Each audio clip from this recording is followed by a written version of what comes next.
Dosa kowe, Mas. Mboten lho. Sawangan. Iki lho daganganku. Lah iki biasane ngono. Bayu abing. Abi. Niki abing. Padha ini iki lho. Heeh. Ku kek turane iki. Ngopo kowe? Ngopo? Kena virus. Lah buka ngene terus patuk iki. Virus apa nek ngono kuwi? Virus apa ya ngene iki? Kate ya.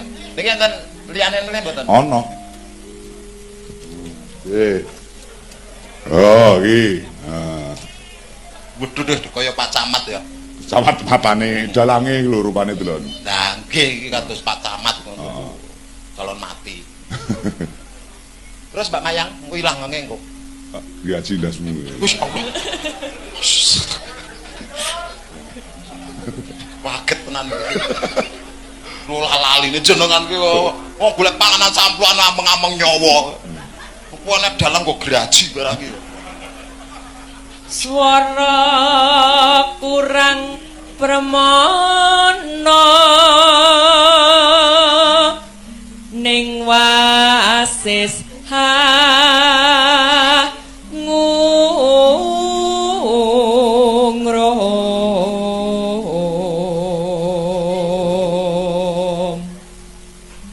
sampai no Genti, cak. Nglunglung marang bendara Kok ya apik men. Tia sulis tio pijer ngincangake alih. Kowe mbiyen kacilikne wis ndagel ngono, Cak. Mboten. Lah terus? Kula nggih kirangan kok kula niku mboten ngerti kok. Oh, lah mulai ndagel umur piro?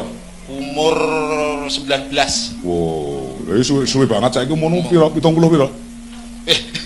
Dereng enten 70 lho. Piro?